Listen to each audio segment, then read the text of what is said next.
Allez, c'est parti. Encore une vidéo, encore un essai et encore au col Saint-Pierre. Aujourd'hui, on s'attaque à la Super Ténéré 750 de 1989. Une antiquité, un ancêtre, une moto indestructible, un tracteur, un bruit d'Honda Civic, mais un charme fou. Elle est vraiment dans son jus, elle a vraiment la gueule qu'on aime. Elle n'est pas faite pour aller vite, hein. Elle n'est pas faite pour faire des chronos, même si aujourd'hui, comme d'hab, Joe il va essayer de l'amener au max, sachant que les pneus ils sont éclatés, la fourche est là du jeu. Bref, c'est Dieu qui lui tient la bécane en fait, parce que je sais pas comment il fait pour aller aussi vite avec ça. En tout cas, le bruit est vraiment cool. Moi j'aime vraiment bien ce bruit. En termes de châssis et de freinage, il n'y a rien à dire, mais pas dans le bon sens. Il n'y a rien, il n'y a pas de châssis, il n'y a pas de frein. Ça bouge, tu tournes le guidon, la moto elle tourne pas. Mais par contre, qu'est-ce que c'est kiffant de rouler tranquille, de profiter du paysage. Enfin, faut avoir confiance quand même. Mais regardez ça, on est au col Saint-Pierre, il fait super beau. C'est une moto, voilà, c'est une moto pour aller boire des sirops. Pas se prendre la tête. Tu réfléchis pas là, il n'y a pas je mets ma combi, je mets les sliders, je vais essayer de poser le genou sur un col et faire le kéké. Non, non. Là, tu es tranquille. Tu cherches même pas à aller vite. Là, je suis carboigné à fond. C'est pareil. Mais en vrai, je la critique sur sa puissance. C'est vrai qu'en termes de châssis, là, avec les années, elle a pris cher. Puis les pneus qui sont fatigués, ça aide pas. Mais par contre, le moteur, il est relativement sympa. C'est pas un avion de chasse, mais pour l'époque, franchement, les mecs, ils devaient se régaler avant. Moi, je me régale là. Regardez, on est sur le couple. On dirait une Harley, je sais pas. Je sais même pas, j'arrive pas à décrire le bruit de cette bécane. On dirait le bruit d'une bagnole. Le freinage, voilà. Il faut téléphoner. Par moment, elle tombe. En vrai, ça va, je pense qu'il faut avoir confiance. La laisser plonger parce qu'elle a une façon d'être conduite, cette bécane. Un peu comme les trails modernes finalement. Où c'est différent d'un roadster ou d'une sportive. Là on dirait vraiment qu'on conduit avec le guidon. C'est-à-dire que la bécane, c'est bizarre, je sais même pas comment l'expliquer. Mais c'est vraiment avec le guidon qu'on conduit. On dirait que la roue avant et la roue arrière sont comme s'il n'y avait qu'une roue limite. Donc c'est un peu spécial à conduire, on a l'impression des fois de tomber. Donc sur les trails modernes, c'est bien parce qu'on sait qu'on a le châssis qui va avec. Donc on a moins de ressenti de la route avec un trail. Et par contre, on sait que c'est des nouvelles technologies et qu'il faut avoir confiance et qu'on peut se laisser plonger avec la bécane et que ça va pas bouger. Et ça se conduit vraiment. En tout cas pour ma part, c'est une conduite que j'ai pas l'habitude, que je trouve bizarre. On dirait qu'on est suspendu en fait. Mais une fois qu'on a compris, c'est vraiment agréable parce que c'est une conduite qui est pas, il n'y a pas d'effort en fait. On peut rouler tranquille ou rouler vite, bon peut-être pas avec celle-là, quoique Joe il va nous montrer sûrement que c'est possible. Mais en fait c'est vrai qu'elles sont prévues, elles ont été prévues, et c'est pas pour rien que c'est des trails et que c'est fait pour faire des road trips de fou. Elles sont prévues pour te fatiguer le moins possible. Et c'est le cas. Franchement il n'y a pas d'effort à faire. Par exemple la KTM, même là à cette vitesse, quand tu veux tourner un peu, tu dois quand même un peu forcer. Que là c'est vraiment... Donc pour ça elle est relativement bien.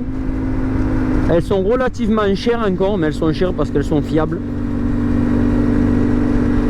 Et pour des personnes qui n'ont pas de trop gros budget, je vais dire 3000 balles, et qui ont envie de s'amuser, de mettre des top cases et d'aller faire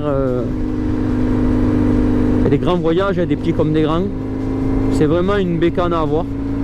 parce qu'elle vous amènera au bout du monde pour pas cher. Et souvent, des fois, avec le même résultat. On va essayer de déboîter quand même. Regardez ça. Ça marche bien, hein, en vrai. Je crois que ça fait 70 chevaux quand même. Bon, elle les a peut-être plus, mais... Donc ouais, des fois, vous allez acheter des bécanes à 10 000 ou 15 000 euros, des trails, pour les grosses aventures. Donc ouais, il y a peut-être les conforts de maintenant, avec les poignées chauffantes, les selles chauffantes, toutes ces conneries. Mais est-ce qu'on en a vraiment besoin? Je sais pas. Après, je suis pas le meilleur pour juger, vu que je suis pas un mec qui fait de gros road trip. Donc je peux pas dire si c'est un besoin vraiment rajouté, qui est vraiment intéressant d'avoir pour justifier le prix. Parce que je pense que vous prenez ça aujourd'hui et vous prenez la dernière Ténéré, je pense qu'elle vous amène au même endroit. Après, peut-être pas dans du dur, hein, pour ceux qui veulent faire de l'enduro, où on voit beaucoup de gens qui font assez d'extrême avec ces bécanes là. Mais franchement, pas de châssis, pas de frein, mais on lui demande pas ça. Et par contre, un bon moteur qui est relativement agréable, ça coûte rien en entretien, ça consomme pas. Bref, c'est vraiment une bécane où on peut se faire plaisir pour pas cher et aller très loin. Donc voilà, je vais vous laisser entre les mains de Joe qui lui va montrer encore une autre facette. J'espère qu'il va revenir avec. Donc je vous dis à tout à l'heure. Ciao ciao.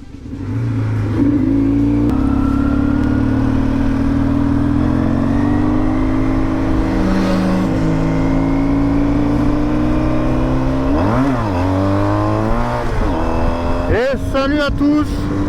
Aujourd'hui on est sur la XTZ 750. Alors voilà, comme d'habitude on va faire un petit essai dynamique et on va essayer de voir ce que ça donne. Et ça tombe bien en plus parce que là on a un petit ami qui vient de nous rejoindre. Alors on va voir un peu si elle arrive à tenir tête à une moto moderne. Alors le monsieur il est très gentil, hein. On va cacher sa plaque je pense. Allez, bonjour monsieur, allez c'est parti. Un joli petit SMI XR.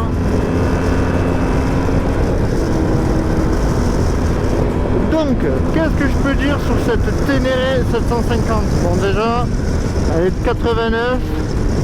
Donc autant vous dire que déjà d'une elle est plus vieille que moi. Et en plus de deux, qu'il faut pas s'attendre à un foudre de guerre. Mais par contre, écoutez-moi cette sonorité. C'est quand même incroyable.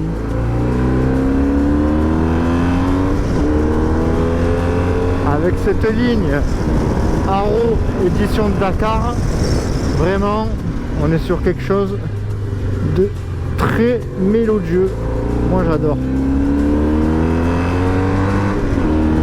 Elle a 78 000 km, mais je peux vous garantir qu'elle est bien présente. Et qu'elle est encore là la mamie. Elle fait de l'ombre à certaines modernes.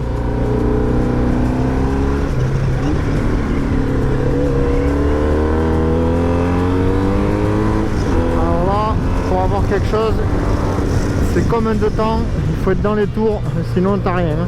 À bas régime, il se passe absolument rien. Le freinage, en fait, on peut même pas vraiment parler de cette bécane. Elle est tellement, voilà, c'est une autre époque comparé à maintenant, c'est incomparable. Pour l'époque, c'était quand même une moto. Il faut se rappeler que c'était ce qu'on utilisait pour le Dakar. Donc c'était des motos, c'est pas fait pour monter un col et faire un chrono. Ça c'est plus fait pour aller dans les dunes, dans le désert, ou alors dans les chemins escarpés au fin fond des montagnes. Mais voilà, là sur route, ça n'a pas été conçu pour avoir une performance incroyable sur route quoi. Néanmoins, ce que j'apprécie beaucoup chez elle, bien sûr il faut se mettre dans l'idée que voilà, c'est une vieille moto, c'est que quand même elle a la patate. Et quand tu la vois, tu te dis, ouais, c'est une vieille, c'est un vieux trail de l'époque. Ça doit pas faire grand chose. En fait, si, mon grand, il se passe des trucs. passe de trucs. Regardez. Alors, j'avoue que parler et conduire en même temps, c'est compliqué, surtout avec cette mamie. Parce que là, vous le sentez pas, vous. Mais elle saucissonne.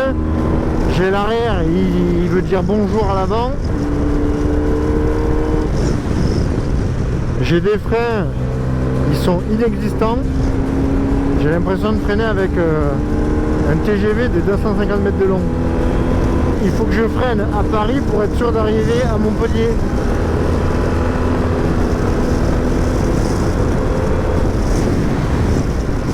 Ah, j'ai l'arrière qui saucissonne, c'est incroyable.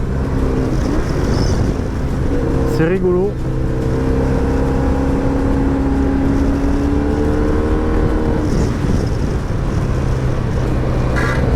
Ah, ça frotte un peu. Alors ce qui frotte, hein, c'est pas le cale-pied, hein. C'est tout simplement la pédale de frein. Parce que dessus, ils ont fait une pédale de frein immense. Ça a tendance à frotter rapidement du coup.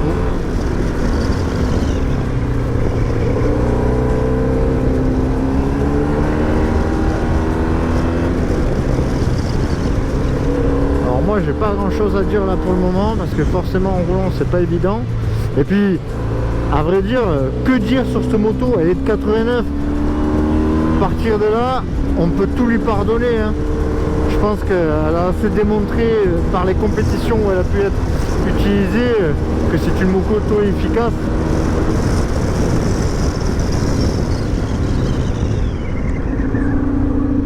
Bon les amis, c'est bon, on se retrouve enfin pour la conclusion de cette vidéo.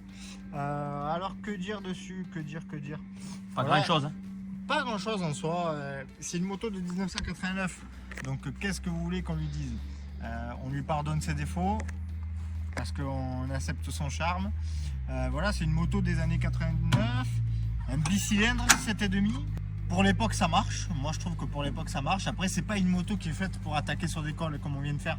C'est plutôt une moto qui est faite voilà, pour aller là où on se trouve en ce moment, en plein milieu des forêts. C'est une avaleuse d'arbres, une mangeuse pardon, de rochers, c'est tout. Moi dessus ce que j'avais rajouté, et ça j'aime bien, regarde devant, c'est les feux LED. Regarde devant, espèce d'imbécile. Il me bande. Regarde ça. Non, c'est beau, hein. La beauté. Ça flash en tout cas. Mais n'empêche, ça flash bien.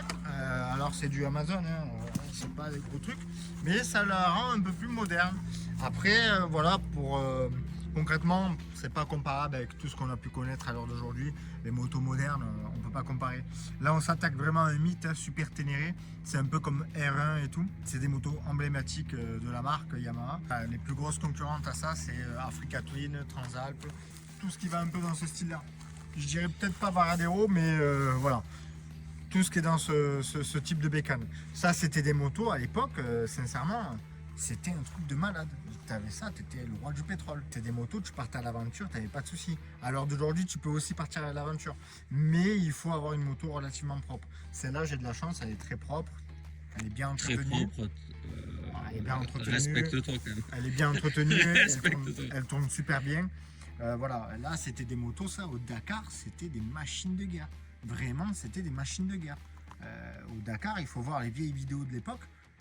C'était un truc de fou, quoi. Entre ça et l'Africa Twin, c'était deux monstres de guerre, quoi. Donc voilà, moi perso, j'ai pas grand chose à lui dire. Elle a pas de frein, l'accélération, elle est pas foudroyant. Mais en même temps, quand tu conduis ça, tu sais pas ce que tu recherches, quoi. Tu recherches l'esprit aventure, les années 90, la bonne odeur d'essence, l'accélération avec les carbus. Quand tu prends de l'altitude, tu perds un peu en puissance. Voilà quoi, quand tu es en réserve, il n'y a pas de voyant en fait. Si ta moto elle commence à caler, et vite, tu prends ton robinet, tu le mets en mode réserve et c'est parti quoi. Et tout ça font qu'on l'aime pour ça en fait, cette moto. Moi c'est ce que j'adore. Et puis concrètement, c'est une moto qui commence à coter mine de rien. Hein. On s'approche des 4 000, 5 000 euros hein, pour une moto relativement propre et bien refaite. Moi celle-là elle est dans son jus, elle est purement d'origine, à part la ligne d'échappement qui avait été rajoutée, mais sinon elle est purement d'origine. Les guidons sinon. Et le guidon ouais, qui a été modifié. Mais franchement, non mais ça démarque pas quoi. Les goûts et les couleurs, après, on essaie confort. Je vais partout avec. J'ai fait la route des Alpes avec, d'ailleurs, que je conseille aux gens, hein, l'itinéraire de la route des Grandes Alpes. C'est vrai qu'elle est belle quand même. Ben, moi, j'aime bien. C'est un style, mais moi, j'aime bien. C'est le style à l'ancienne. Là. Ouais, Un en groupe fait, moi, belle, ce que machin. j'aime chez elle, c'est que tu es tranquille quand tu roules, tu n'as pas peur de perdre ton permis. Voilà, tu vas, c'est là pour le paysage, quoi. Et pour l'aventure. Dans les chemins de terre, par contre, méfiance. Dans les chemins de terre, c'est un truc de fou, c'est un tracteur, ça arrache. Ça arrache. Voilà, j'ai le pneu arrière qui est mort. Mais autrement, c'est un truc de fou, ça arrache. C'est vraiment c'est un truc de fou. Elle est faite pour ça en même temps. Là, vraiment, on est dans son milieu naturel, là. Hein. Donc voilà, et toi, vas-y, Romain. Je prends le téléphone. Mais moi, on va faire court, hein. Je vais moins raconter d'histoire. Ça freine pas, ça accélère pas, ça fait 2 tonnes. Et c'est pas ce qu'on lui demande. Ça consomme rien. C'est une bouffeuse de route, comme tu dis. Ça coûte rien. Bon, ça coûte un peu, c'est normal, mais parce que, ouais, comme tu dis, c'est un peu le mythe super ténéré, tu vois. Mais sinon, hormis ça, c'est une bécane vraiment, si tu veux commencer, que tu veux faire du road trip, au lieu de te dire, vas-y, je vais m'acheter une bécane à 15 000 alors que tu sais même pas où tu vas, tu prends la moto, déjà, quand tu achètes la moto, c'est déjà un road trip en elle-même. Ouais. Tu vois, tu réfléchis même pas à savoir où tu vas aller. Après, pour les gens qui veulent acheter ça, méfiance et prenez quand même une moto qui a bien été entretenue, un minimum. Ah oui, ouais. Parce que c'est quand même une vieille moto, ça demande un certain entretien maintenant. Voilà, après, effectivement, comme il dit, tu pars avec une bonne base. Oui. Ça, c'est une très bonne base pour commencer l'aventure à petit budget, on va dire. Ouais, tu sors de chez toi, tu trouves un sentier, limite, tu vas avec, tu vois. Et tu la fous par terre, mais tu n'es pas en train de chialer parce que tu l'as payé 3 000 €. Ça, c'est sûr. Les carénages, C'est pas bon, moi j'ai rajouté les crash bars, les carénages et tout, voilà, ça te fait moins chier malheureusement et de elle est tomber plus avec ça que de tomber avec une moto à 15 000 € ou 20 000 €. Et elle est basse par rapport aux nouvelles bécanes. Ouais, moi je fais 1m70 et ça me va parfaitement. Toi, t'es un peu plus petit et ça te va aussi très et ça bien. va. Hein. Alors que tu es sur les Ténérés, on est comme ça, nous, sur un pied. Donc c'est un peu Ouais. le bordel. Exactement. Bon, voilà, très bonne moto, fiable, un peu cher, mais bon, c'est increvable. Donc c'est pour ça aussi que le prix monte, parce que c'est aussi une légende, entre parenthèses. Mais sinon, c'est une très bonne moto pour commencer les road trips. Donc elle est vraiment à conseiller et à pas utiliser comme ce Mongol l'utilise. L'utilisage normal, comme moi je l'utilise. Mais sinon, voilà, ouais, très bonne bécane. Donc c'était un petit essai un peu court, avec un format qui ne fonctionnera pas sur YouTube, mais bon, il a tourné son petit bras. Voilà, nickel. Donc en tout cas, merci de nous suivre. N'hésitez pas à laisser un commentaire.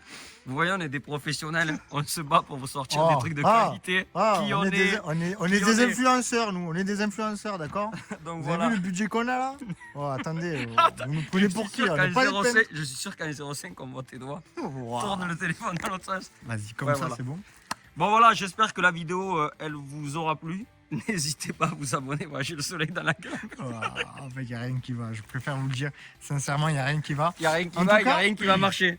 Il y a une chose où on est content, c'est que la dernière vidéo qu'on a faite, c'était sur la Super Duke du coup. Elle a fait vachement de vues, enfin à notre niveau à nous, hein. Elle a fait vachement de vues et on est content. Non, Mais j'ai rien payé, gros. t'as payé pour faire tes... Non mais vraiment, c'est plutôt pas mal. Et nous, ce qu'on aimerait, c'est davantage de commentaires où vous nous expliquez qu'est-ce qu'il faut changer, qu'est-ce qu'il faut arranger, progresser. qu'est-ce qui va. Nous, l'objectif, c'est de progresser en fait. On sait qu'on est nul pour le moment. On sait qu'on est des Et grosses on merdes. veut progresser. Donc n'hésitez pas à laisser des commentaires constructifs où on peut avancer. Et après, on va essayer de faire des motos à laisser un peu plus rares, tu vois. Par exemple, la Ténéré, je trouve que c'est vachement rare. Il n'y a pas énormément de vidéos sur les Super Ténéré. La RC8, pareil, c'était une moto un peu rare. Donc, on va essayer de prolonger Un mélange, ouais, un peu de ce tout. truc-là, de partir sur des motos pas forcément modernes, mais Pas très plus chères. des modèles rares ou des modèles pas très chers au grand public. Ce qu'il veut juste dire, c'est on veut juste des motos à essayer. Amener des motos, on les essaye. C'est Voilà, amenez des motos, en fait, on s'en bat les couilles. Amenez des motos. Si vous voulez qu'on essaye vos motos, venez nous tout. On rencontrer. passera un moment On est ensemble. du côté de Nîmes, à l'Est. Venez nous rencontrer, vous nous envoyez un message. Suivez-nous sur Instagram. Et voilà.